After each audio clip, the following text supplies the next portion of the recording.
요즘 조선업계 분위기 좋다 이런 얘기 많이 들리는데 유독 삼성중공업 1분기 영업이익률은 좀 낮다 이런 소식이 있더라고요. 네, 맞아요.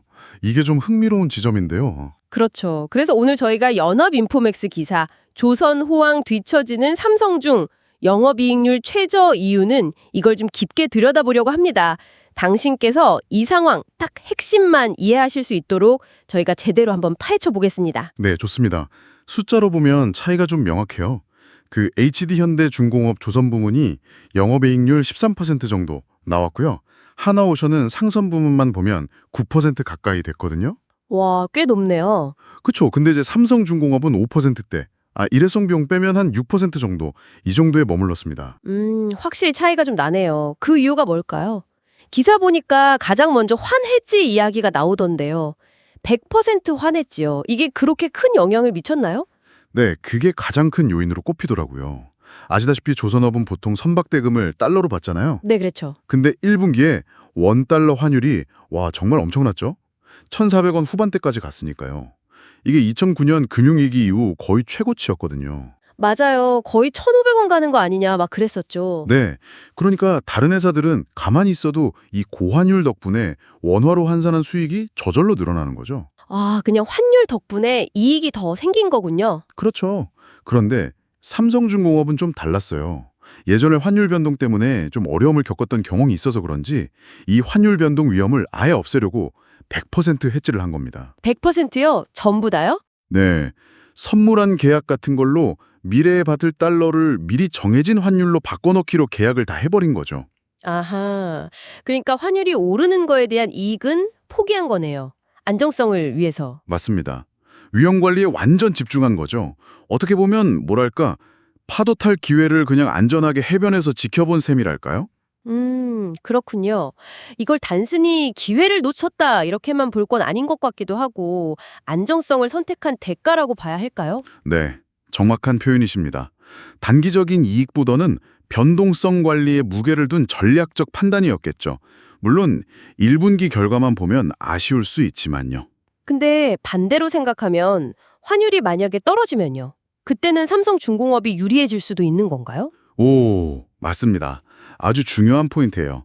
최근에 환율이 고점 찍고 좀 내려왔잖아요. 1,300원 후반대까지요. 네, 좀 안정되는 추세죠? 만약 이런 하락세가 이어진다면 2분기에는 오히려 삼성중공업에 이런 보수적인 환관리가 빛을 발할 수도 있어요.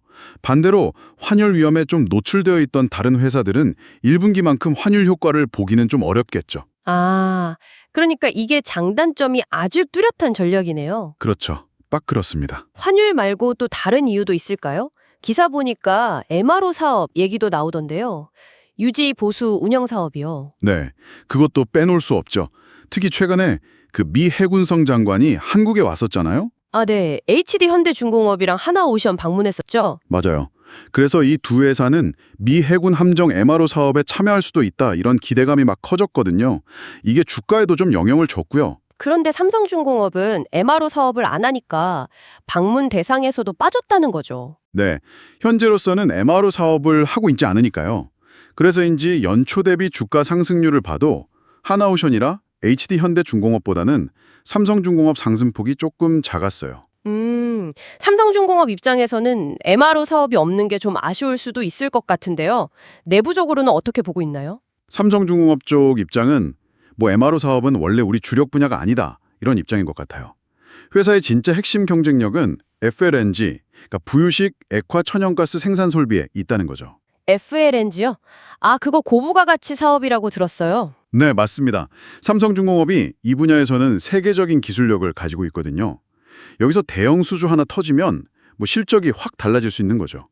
실제로 최근에 오세아니아 선주한테서 셔틀 탱커 구척 수주하기도 했고요. 성과가 있긴 있네요. 그렇죠.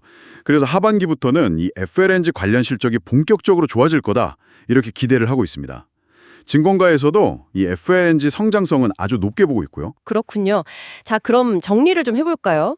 삼성중공업의 1분기 이익률이 상대적으로 낮았던 건 첫째, 고환율 효과를 보지 못한 100%한 해제 전략 때문이었고, 둘째는 MRO 사업 부재로 인한 어떤 모멘텀 차이, 이 두 가지가 복합적으로 작용했다, 이렇게 볼 수 있겠네요. 네, 그렇게 요약할 수 있겠습니다. 하지만 또 반대로 보면 환율이 떨어질 때는 이 해지 전략이 유리할 수 있고, 또 주력 사업인 FLNG의 잠재력은 여전히 크다는 점, 이것도 중요하게 봐야겠고요. 맞습니다.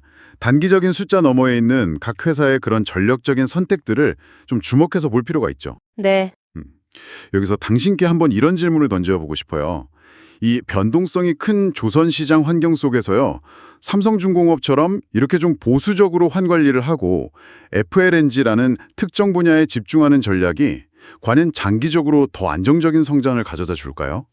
아니면 MRO 같은 새로운 기회를 좀 놓치면서 오히려 성장 기회를 좀 제한하게 될 수도 있을까요? 네, 바로 그 점입니다. 이 질문에 대한 답은 앞으로 시장 상황이 어떻게 변하는지, 또 삼성중공업이 어떤 행보를 보이는지를 계속 지켜보면서 찾아가야 할 것 같습니다.